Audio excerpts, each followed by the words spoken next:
Isso pode vir a ser preocupante, porque, ao contrário do Marcos Braz, quem elogiou muito a mídia paraense foi o Guto Ferreira, né? Principalmente o Paulo Cacheado. E teve muito disse-me-disse agora no final, né? Uma hora eu gosto falaram que o Marcos Braz é ocupado para não permanência do Guto Ferreira. Que, por sinal, ele foi perguntado isso hoje e ele não aprofundou para falar realmente o que aconteceu com o Guto Ferreira.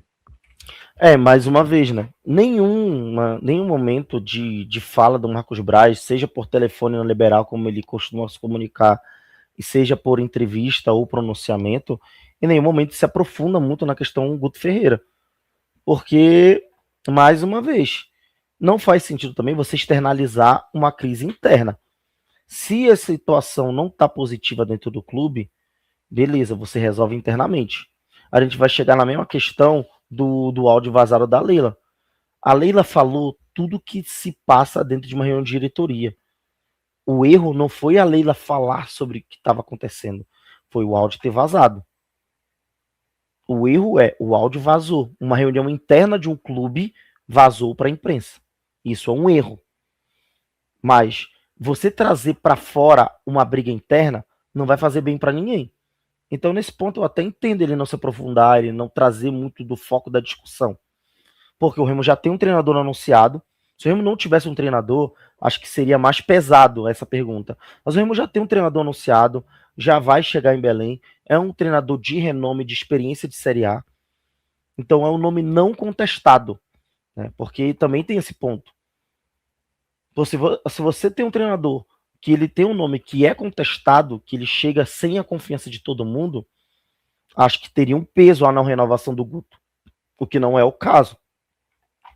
O Osório é um nome consolidado no mercado, é um nome que tem experiência na Série A e é um nome que não vai gerar nenhum tipo de burburinho até os jogos começarem.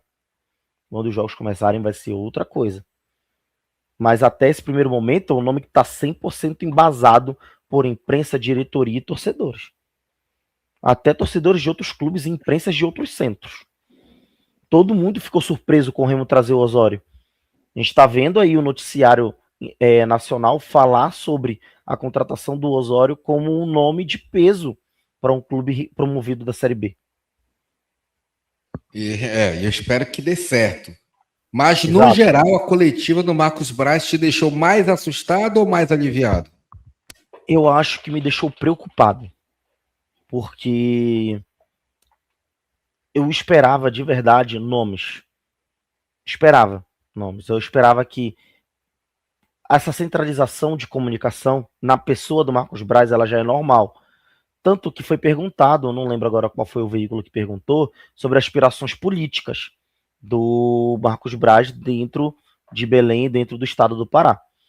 E isso é normal. Ele gosta de aparecer, ele gosta da mídia, ele gosta de estar no foco das soluções.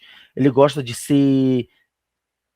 ter essa caricatura de o cara que resolveu, que entregou, que fez e deixou, fez e aconteceu. Ele gosta disso. Tá? Ele gosta de ser o centro. Então, eu esperava que no meio ou no final da entrevista ele chegasse a falar. Falou de contratação? Não, nós temos nomes aqui. A gente vai falar de nomes ao final da coletiva e vamos apresentar os nomes. Ele sendo o cara que trouxe esses nomes, tá? Eu imaginava isso, imaginando a figura do Marcos Braz. Porém, eu acho que isso só demonstra que o mercado não está fácil. E eu acho que o Remo enfrenta dificuldades para contratar, acho que o Remo enfrenta dificuldades para seduzir jogadores para virem participar do projeto do Remo. Tá? Mas é achismo, não é informação, tá? Fique bem claro. Sim, é o achismo.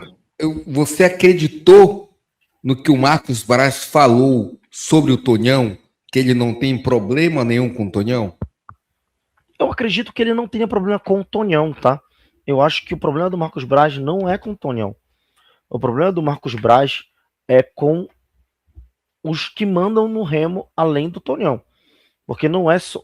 Vamos lá, a gente vai falar de política aqui ligeiramente. Mas você precisa entender que a figura de um presidente, ela só se constrói positiva ou negativa de acordo com a base que ele conseguir construir. Tá?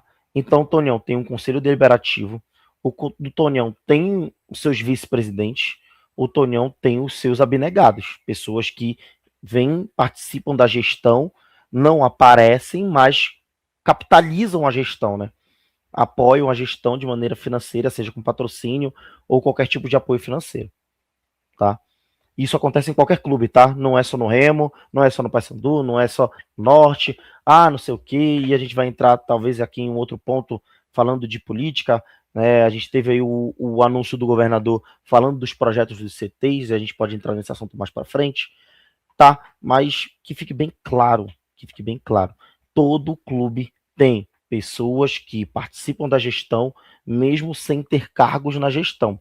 Pessoas que apoiam financeiramente o clube, que suportam financeiramente o clube em movimentos que são considerados estratégicos, né? O Remo fez investimentos fortes no mercado para conseguir melhorar um time que já era bom e conseguiu seu acesso. Isso não vem de graça. O futebol ele é caro. O próprio Marcos Braz falou isso na coletiva. Futebol é um mercado caro. É um mercado onde, se você não tem o dinheiro, você não consegue fazer um bom trabalho. Você pode não ser rico, mas você precisa ter mínimo de dinheiro para fazer um investimento e conseguir construir um elenco para fazer um trabalho, tá? Esse é o primeiro ponto. Então, acho que com relação ao Tonhão e ao Marcos Braz, não tem muito atrito entre os dois, mas eu creio que o Marcos Braz perdeu muita força, principalmente com relação à questão Guto Ferreira e a questão Antônio Oliveira, tá? O Marcos Braz era um defensor ferrenho da manutenção do Antônio Oliveira, se fez muito forte para conseguir manter o Antônio Oliveira pela quantidade de rodadas que se manteve e não conseguiu êxito. Chegou um treinador que não era a primeira escolha do Marcos Braz, chegou um treinador que não era a escolha que ele queria, e esse treinador obteve sucesso, porque o elenco era bom, tá? Fique bem claro, o Guto Ferreira ele tem muita parcela, eu sou muito grato ao Guto Ferreira.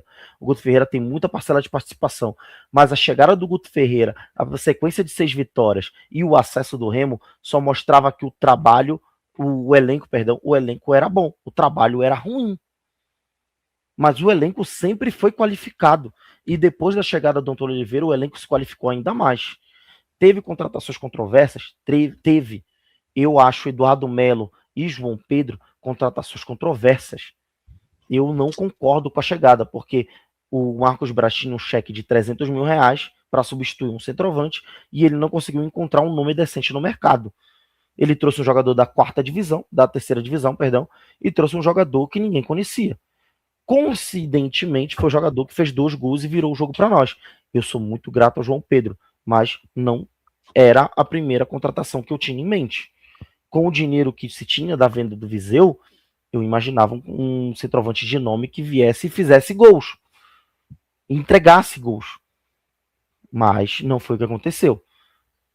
Mas, contudo, entretanto e todavia, sou muito grato. Fez os gols do acesso, tá na história do clube. Está na história do clube. E não tem papo. Tá na história do clube. Mas é isso. Eu sou bem reticente com relação a isso que o Marcos Braz fez, o movimento que ele fez. Mas deu certo. Deu certo. Ele trouxe um nome que fez o gol do acesso. Mas ele não é tão responsável assim pela chegada do Guto Ferreira, porque é um treinador que ele não queria. Mas deu certo porque o elenco era qualificado. Guto com muito mérito, mas o elenco também era muito qualificado e mostrou isso, tá?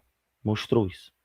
Então, acho que a rusga do Marcos Braz é mais com a direção do clube e com os membros ali da diretoria do clube do que com, de fato, o Tonhão.